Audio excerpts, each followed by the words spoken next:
One day, when I was about 8 years old, my sister and I discovered a hidden drawer full of women's clothes in my dad's closet. We played dress up with them, not realizing that they had once belonged to the now dead victims of my serial killer dad. My father wasn't physically abusive or anything, but I always kinda knew something was off about him. I once tried to explain it to a school counselor, telling him that sometimes my dad would get so angry that he'd tell us, "You two drive me nuts. I need to blow off some steam or I'll end up doing something to you that I might regret." Then he'd run out of the house and disappear for a few days, only to come back calm and content.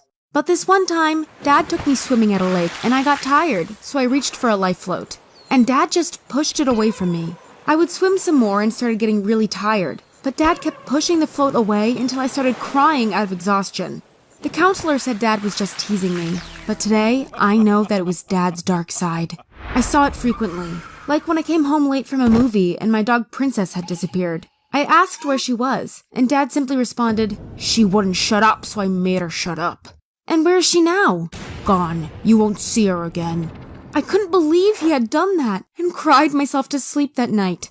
The next morning, I found Princess's collar on my nightstand, and it was snapped in two. To this day, I don't want to think about what happened. I used to think he was just mean, but one time he was driving me to school. He beeped at a bunch of college girls who were only like 21 years old. I was so disgusted when he rolled down the window and shouted, "Hey cuties!" Afterward, he kept telling me for weeks how pretty that one girl was he'd seen. It was as if he couldn't get her out of his mind. One part of me hated him, especially because he constantly made us move states. When I'd ask him why, he'd get angry and scream that kids weren't allowed to question their parents' decisions. One time he got drunk, though, and told me that we had to move away in secret because there were people searching for us. But don't get me wrong, I loved my dad over everything. He often asked me how my day in school was, and when I told him that one of my classmates had called me fat, he followed that boy on his way home from school, pulled him into a forest, and threatened him quite explicitly. I know that because the boy told his parents about it, who then called the police. But all that's harmless compared to my dad's little hobby. We lived near a lake when I was around 13, and there was a bridge in the neighborhood which I hated. Dad started speeding every time we came close to it, as if he wanted to get over it as fast as he could. As if there was something hiding under the bridge that he wanted to get away from. Well, one night my dad got really drunk again and asked me if I would leave him if I found out he was a serial killer. I responded, "I don't know, Dad. Maybe." "Well, I am one, and now you know." "No, you were just drunk. Go to bed." What happened next was horrible. He told me in way too much detail how he had done it again and again, and I just listened in shock. Looking back, I can see that he was trying to recruit me as his helper. I think he wanted some strange father-daughter serial killer relationship, but I didn't get it. Instead, I went into full denial and screamed, "Shut up, Dad! Your stupid made-up stories aren't funny!" And then I ran out of the room. That was a mistake, though. Had I informed the police about my dad's hobby, I could have saved the lives of a few women that went missing over the next few months. Like, one time it was all over the news that some college girl had gone missing.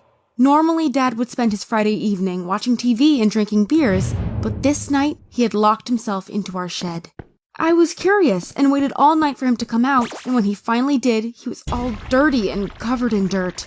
Had he dug a hole in there and hid a body? I guess I didn't want to know the truth and told myself it was all a coincidence. But looking back, I realized that I was just scared. I was 14 and didn't know what would happen if my dad was put into prison.